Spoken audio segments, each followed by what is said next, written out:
સમાચારો સાથે હું છું ઝિલન। સૌપ્રથમ વાત કરીએ બોટાદ બરવાળા નજીક બે કાર વચ્ચે અકસ્માત સર્જાયો।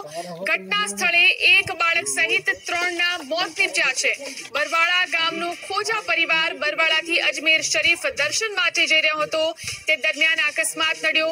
પીએમ માટે ધંધુકા હોસ્પિટલમાં તેમને લઈ જવામાં આવ્યા છે, તો ખોજા પરિવારને અકસ્માત નડ્યો છે, જેમાં ઘટના સ્થળે જ 3 ના મોત નીપજ્યા છે।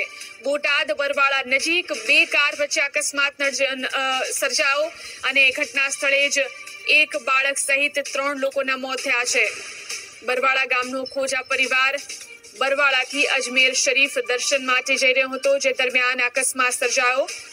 આ વિશે વધુ જાણકારી માટે રઘુવીર મકવાણા ફોન લાઈનથી જોડાયા છે। જી રઘુવીર, કેવી રીતે અકસ્માત સર્જાયો અને ઈજાગ્રસ્ત લોકોની હાલ શું પરિસ્થિતિ છે?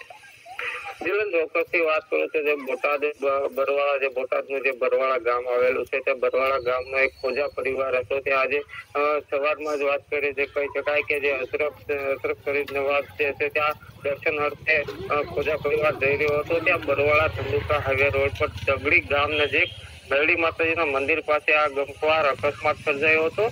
ત્યાં વાત કરવામાં આવે તો જે અમદાવાદ તરફથી એક 4 કાર આવી રહી હતી અને જે બરવાળા તરફથી જે કાર જઈ રહી હતી, ત્યાં તગડી નજીક અકસ્માત થયો હતો ને અકસ્માતમાં ઘટના સ્થળે જ એક બાળકી સહિત 3 લોકોના મોત થયા હતા અને અન્ય 2 લોકોને ઈજા થઈ હતી। તાત્કાલિક બરવાળા તેમજ ધંધુકા પોલીસ ઘટના સ્થળે પહોંચી હતી અને તમામ જે ઈજાગ્રસ્તો છે તેને હોસ્પિટલ ખસેડવામાં આવ્યા હતા। ત્યારબાદ જે મૃતકો છે તેને પણ પીએમ અર્થે હોસ્પિટલ ખસેડવામાં આવ્યા હતા। જી આભાર રઘુવીર સમગ્ર જાણકારી આપવા માટે। આગળ વાત કરીએ